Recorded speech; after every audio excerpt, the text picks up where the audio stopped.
Good morning student. आज मैं class 6 के लिए पाठ 3 कविता जो है पहली बूंद लेकर आपके समक्ष प्रस्तुत हूँ बच्चों। तो ये जो कविता है ये बारिश के ऊपर है। जब बारिश की बूंद पड़ती है तो हमें कितना अच्छा लगता है। पहली बूंद जब धरती पर पड़ती है, धरती एकदम खुश हो जाती है और जो रहने वाले प्राणी हैं वो भी खुश हो जाते हैं। ठंडी ठंडी हवा चलने लगती है और धीरे धीरे जब बारिश की फुहार पड़ती है तो मन को बहुत आनंद मिलता है। तो वह पावस का प्रथम दिवस जब पहली बूंद धरा पर आई। पावस का मतलब है बारिश। तो बारिश का पहला दिन, प्रथम यानी पहला, दिवस यानी दिन। पहली बूंद धरा, धरा यानी धरती, धरती पर जब पहली बूंद आसमान से गिरी। अंकुर फूट पड़ा धरती से। धरती में क्या होता है बच्चों, जो बीज पड़े रहते हैं, जैसे हम कोई फल खाते हैं, सब्जी के छिलके हैं, कुछ है, उनके बीज पड़े रहते हैं जमीन पर, और जब ऊपर से बारिश आती है, पानी आता है, तो वो जो है उनमें अंकुरित हो जाते हैं। अंकुरित हो जाते हैं यानी खिल जाते हैं, बढ़ने लगते हैं और फल देने के लिए, फूल देने के लिए। नव जीवन की ले अंगड़ाई, यानी उन बीजों ने भी नए जीवन के लिए, उनको नया जीवन मिलेगा, बीज से पौधा बनेंगे, तो इसलिए उन्होंने भी अंगड़ाई ले ली, जैसे हम बड़ा होने के लिए इच्छा करते हैं। धरती की सूखी अधरों पर, अधर यानी ओट, अपनी धरती जो सूखी है जिसके ओट, गिरी बूंद अमृत सी आकर। जो पहली पानी की बूंद गिरी धरती बारिश की, तो ऐसी लगी जैसे मीठा अमृत पिया हो। वसुंधरा की रोमावली सी, धरती की रोमावली, रोमावली रोम होते हैं हमारे छिद्र रोम, जैसे हमारे हाथ पे आप देख रहे होंगे बाल है ना, ये रोमावली। तो ऐसी धरती के ऊपर बड़ी बड़ी घास होती है। तो धरती वसुंधरा, वसुंधरा यानी धरती की रोमावली सी, हरी दूब पुल की मुस्काई। जो हरी हरी घास धरती के ऊपर ऐसे रोम की तरह होती है ना, वो भी खुश हो गई, पुलकित हो गई, रोमांचित हो गई और हंसी कि वो भी हरी भरी हो जाएगी। पहली बूंद जब धरती पर आई।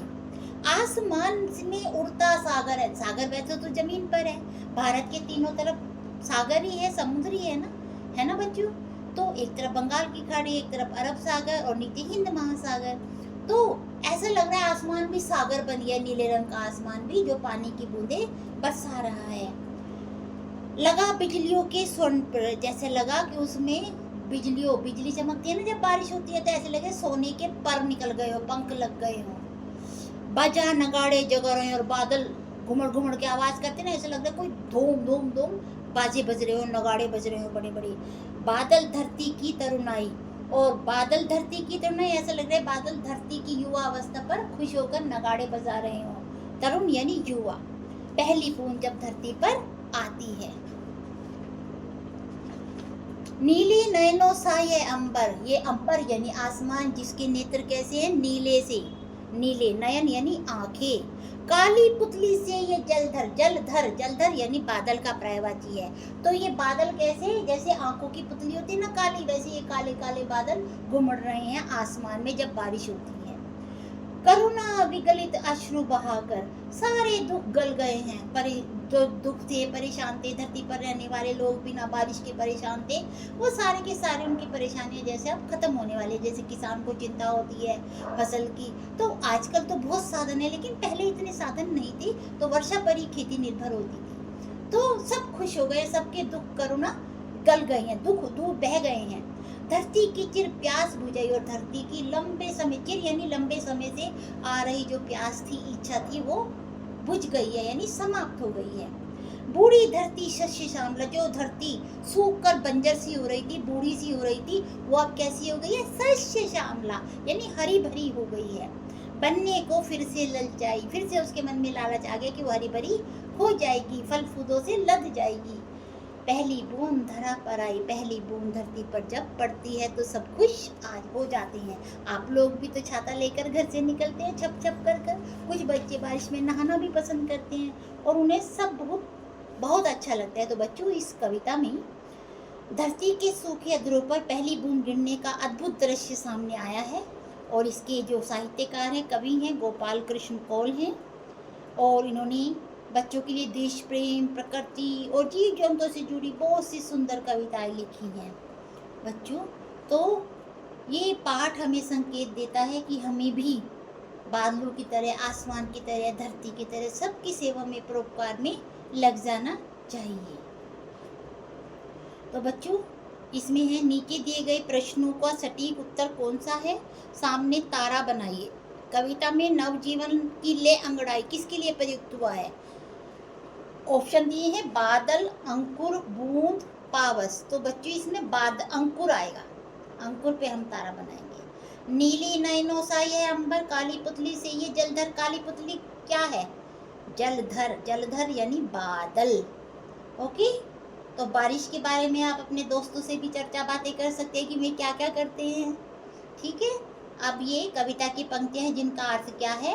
आसमान में उड़ता सागर, लगा बिजलियों के स्वर्णिम पर। यानी आसमान में उड़ता सागर किसे कहा गया है।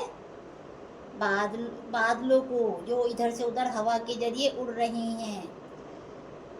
बजा नगाड़े जगा रही हैं बादल धरती की करुणाई। मेघों की गर्जना जब आवाज हो रही है तो उसे नगाड़ा बताया गया है 1 नंबर। और तीसरा है नीले नयनों सा ये अंबर, काली पुतली से ये जलधर।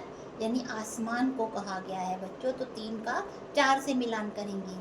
और चौथा जो है वसुंधरा की रोमावली सी हरी धूप पुल की मुस्काई। इसका मिलान करेंगे धूप से, हरी घास से, जो हम पूजा में भी रखते हैं, आपने देखा होगा। ठीक है बच्चों। तो ये आपकी कविता थी। इसमें पेज नंबर 29 पर शब्द जाल में प्रश्नों के उत्तर दिए गए हैं। जैसे नयन, धूप, नगाड़ा, जो शब्द बनते हैं, अश्रु, जलधर, है ना। तो एक प्रकार का वाद्य यंत्र क्या है, नगाड़ा है। आँखों के लिए एक अन्य शब्द नेत्र, नयन, चक्षु, कुछ भी लिख सकते हैं। जल को धारण करने वाला अर्थात जलधर। एक प्रकार की घास धूप। आंसू का समानार्थी अश्रु। आसमान का समानार्थी आसमान, नभ, गगन, अंबर। ये बहुत सारे पर्यायवाची हैं, समान अर्थ देने वाले हैं। ठीक है बच्चों। तो अब इसमें दिया हुआ है बारिश को लेकर अनुभव, और ये रचना चित्र दिया गया है, इसकी रचना करनी है। और इसका हम अगर कोई और नाम देना चाहें तो क्या दे सकते हैं। जैसे ये चित्र है तो कोई भी टॉपिक, आप कोई भी टाइटल उस पर लिख सकते हैं जो आपका मन करता है। जैसे हम प्रकृति की गोद भी लिख सकते हैं, मरुभूमि में हरी भूमि भी लिख सकते हैं, है ना, कुछ भी लिख सकते हैं। तो इंद्रधनुष भी बारिश में देखते होंगे आप, जिसमें 7 कलर होते हैं, 7 रंग होते हैं, सप्तरंगी, है ना। तो इंद्रधनुष पे कोई कविता भी आप लिख सकते हैं छोटी सी। जैसे आपके मन में कुछ भी लाइनें आ रही हों, जैसे मैं अगर आपको कुछ लाइनें तुरंत सोच के बताऊं तो इंद्रधनुष जब आता है सबके मन को भाता है, इसके रंग निराले हैं, होते सब मतवाले हैं। ऐसे आप कुछ लाइनें बना सकते हैं बच्चों।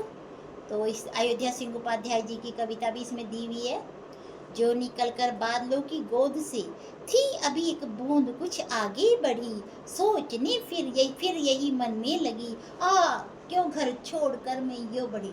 इसमें बूंद के बारे में कवि ने बताया है कि जब बादल तो उसका घर है ना आसमान में, तो बादलों से जब वो निकलती है तो उसके मन में होता है कि क्यों मैं अपने घर को छोड़कर आगे जा रही हूँ, क्यों मैं धरती की तरफ निकल के जा रही हूँ। ये उसके मन में दुविधा होती है कि क्या होगा उसका, गिर जाएगी, ऐसे ही समाप्त हो जाएगी, या सीप में गिर जाएगी तो मोती बन जाएगी, कहाँ होगा, क्या होगा उसका, ये उसके मन में डर होता है। तो इस तरीके से सुंदर सुंदर कविताएं हैं बच्चों। उम्मीद करती हूँ आपको ये समझ में आया होगा। Thank you.